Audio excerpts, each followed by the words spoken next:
welcome. So, hello, you lovely people. My name is Adepitan. I am a TV presenter, Paralympic medalist, and children's book author. And I'm Kitasei. I'm the co-founder of a brand new company called Bramble. We work with leaders to help a regenerative future emerge.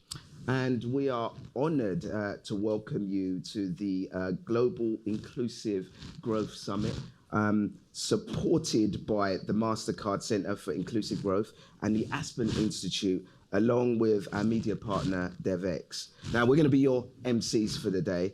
And today is going to be all about so many things. It's going to be about the power that we have collectively to make things change, to make positive change. It's going to be about making difficult decisions. It's also about each and every one of you. The knowledge, the energy, the passion that you have to find ways to create a more equitable world for all of us. Ade, are you excited? Of course I am. I'm always excited. I'm buzzing, man. What are you most excited about for today? Well, chatting to Trevor Noah. I mean, come on. Dude.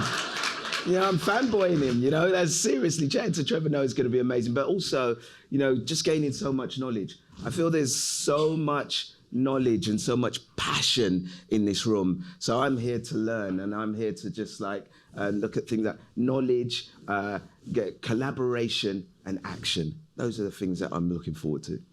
Just a little bit. Yeah. What about you, Saya?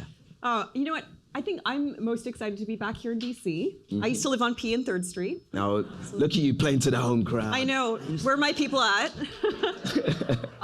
You know, DC has always been a place of encounter and exchange. This is the ancestral homeland of the Nacotchtank and the Piscataway people. We honor and respect the land that we're holding this conference on. And it is also home to an incredible community of leaders, many of whom are with us today. Leaders that are working at the global scale, the local scale, the federal scale. And this is an incredible ecosystem of innovation when it comes to inclusive growth. So it's super special to be here and to be here right now. Basically, Saya's saying you're all a pretty big deal, man. You know what I mean? Exactly. So it could not be more perfect to kick off the program today than to have two of those amazing leaders with us to share a little bit more about why DC and why 2023 is the right time to be kicking off a conversation about inclusive growth. I am delighted to welcome to this stage Dan Porterfield, the president and CEO of the Aspen Institute, and the mayor of Washington, D.C., Muriel Bowser.